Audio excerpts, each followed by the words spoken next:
So over the next few days, Marlon has been leaving me alone. He hasn't been saying nothing to me, been leaving me the hell alone. And I've been so grateful and thankful that he's been leaving me alone. He was asking me if I need help with anything, like how I feeling with anything, but seeing as though he wasn't the kid's fault, I'm like, nigga, I'm not about to let you help me with shit.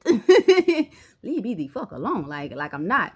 He was like, well, do you need a ride to the clinic? Can I take you to the clinic? I'm like, the fuck you taking me to the clinic for? Like the what? He's like, if you need a ride, I can take you. Like I can take you. You don't have to do it by yourself. I'm not going by myself. I'm not going by myself. I already got somebody taking me. He's like, who's gonna take you? Like who's taking you? Is the dad taking you? I'm like, Marlon, does it matter? It doesn't matter. He's like, is he paying for it? Is he going half on the shit?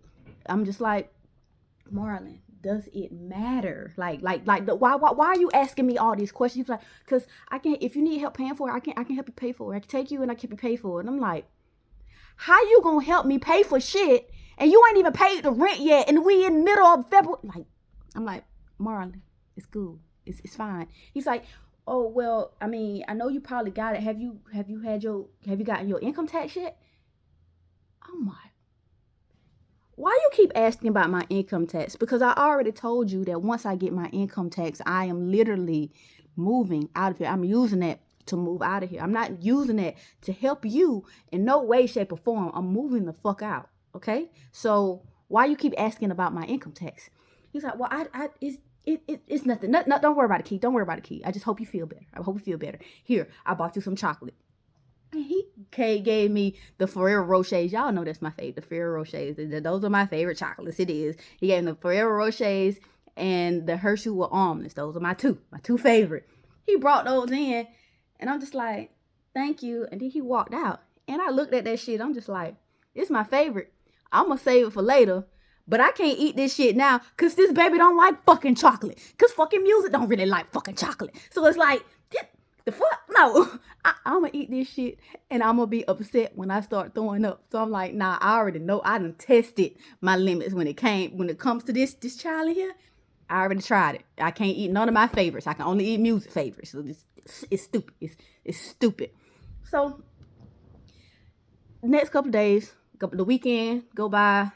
Everything's fine. Like Marlon's not really bothering me. He's just out in the back fishing. You know, he's taking the kids out to the bed to fish or whatever not. Because even though me and him were, you know, not in good spirits, Kion still loved the fuck out of this guy. He did. He did not see any wrong that Marlon has done because, you know, he's a kid. He's a child. He's been knowing Marlon since he was 3. Like, you know, because he literally left his dad and then boom, Marlon. So, yeah, so he loves spending time with Marlon or whatever not. So Marlon's taking him out to fish. And then Marlon, it was that Sunday after him and Kion went out to fish or whatever not, Marlon came in and was just like, hey, I bought a battery. I'm like, okay, you bought a battery. He said, I bought a battery for the boat. I'm like, you bought a battery for the boat? Like, it's the canoe. It's not a boat. He's like, well, no, I bought a battery so that I can make it, like, so that it can go on its own. I'm like, what? He's like, yeah, I got a battery and a little fan to put behind it and then attach it to the battery so that it can just, you know, go on its own. We ain't got to row. I'm like, you bought a battery for your canoe. You bought a battery for your canoe, but you still ain't paid rent. The fuck? He's like, Key, the battery, the battery's only $20. I'm like, you bought where you get a $20 battery from? Like, huh? He was like, look, come check it out. Let me show you how it go. I'm like, Marlon. He's like, come on, let me show you how it's gonna go. I'm like, okay. So I go outside with this nigga or whatever not, and he moved the canoe to the little pond in the backyard. And he was just like, look, so this is how it's going to go. I'm going to put the battery right here. And I'm going to put the fan right here. And I'm going to attach these little cables to the battery. And it's going to make the fan go. I was like, so what's going to hold the battery? I'm like you just going to have this battery just sitting in the boat? He was like, yeah. I was like, so what happens if water gets on this battery that's attached to these goddamn cables? Like what happens? He was like, well, it's not, that's not gonna happen. That's not gonna happen. We ain't got nothing to worry about. He's like, you want to come out with me? I'm like, nope. You and this unsafe fucking canoe that you trying to make into a fucking motorboat with this live goddamn battery that's not covered with anything waterproof, with all these cables showing, that you trying to take on water? Electrocution? What? No, I'm not. Now you got it. He's like, well, I can take the boys out here. It's so fun. I don't try it out. I just got to be careful not to get wet, and it's not gonna get wet. We in the pond. I'm like, no, you're not gonna take the boys out. It's no, hell no. I'm not getting there. This is not safe. He's like, it is safe. Let me show you. And this nigga gonna get in the boat, start it up, and just start riding around. When I saw him riding around, I took my ass back in the house because I'm like, this is a fucking idiot. All it takes is for me to have a water gun waiting for him on his way back and shoot at that goddamn battery. Put the water gun, shoot at the damn battery. Boom. Nigga, you're gone. So why the fuck would I want my kids in that? No. So I ended up going back in the house because I ain't got time for this, and went back to what I was normally doing because I'm like, this nigga out, he always doing shit that don't make goddamn sense. But in his little pea head ass mind, he ain't even got no pea head. His mega mind fucking bald headed ass feels like, oh shit, this is gonna work. You're an idiot. Yeah, and whatever. So I go back in the house, go to sleep. I ain't got time for this shit. Nigga, do you? Whatever. So as the days were progressing, the weeks was progressing. When that following week came up, not only was that like towards the end of the week, that was my court hearing with Carter's dad for the emergency custody. It's like I'm already trying to set up for this Gainesville appointment. Like let me figure out how to, get all this done because I need this to go. So I go to work. I'm at work and I'm sick as a dog. When I say sick, I mean I'm fucking sick. I couldn't move. I couldn't do anything. Like everything was just like, I couldn't do anything. So I'm sitting there. I'm like, nah, something got to change.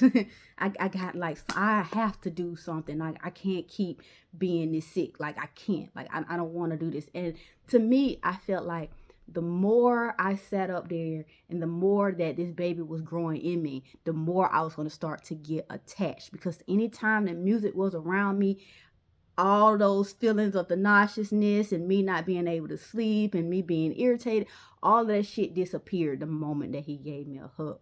And it's just like, I'm always around this nigga at work. This nigga's always hugging me at work. So it's just like, it's starting to feel like it's okay. And I'm like, no, I don't like that. Like, nah, I don't like that.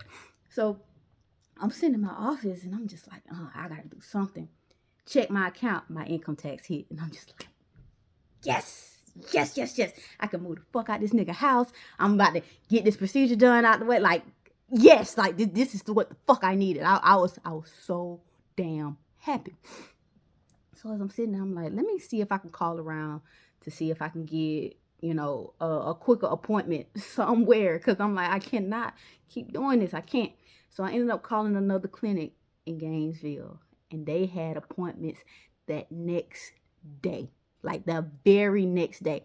But how they had it set up, they was like, I had to come in for my consultation, do all my blood work, get the test or whatever not, and have counseling with the doctor. And then 24 hours after that appointment, they could set up the procedure. And I was like, okay. So she's like, but the only thing is you have to be in Florida for both days. I'm like, huh? She's like, yes. When you come down, you have to stay the night because we're going to need the address to your hotel. You have to stay the night there. And then the next morning you come. It's just Florida laws. I'm like, fuck. Okay. I'm like, okay. Okay.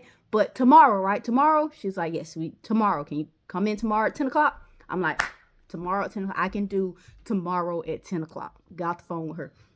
Text me. I'm like, hey, come here for a second when you get a second. He came back there. He came back in my room, in my office or whatever not. And he's like, what's up? Everything fine? You feeling okay? You okay? I'm like, I'm fine. I got my appointment. He's like, yeah, you for next week, right? Or the one for later on this week. I'm like, no, I got one for tomorrow. He was like, tomorrow? I'm like, yeah. for tomorrow, for tomorrow.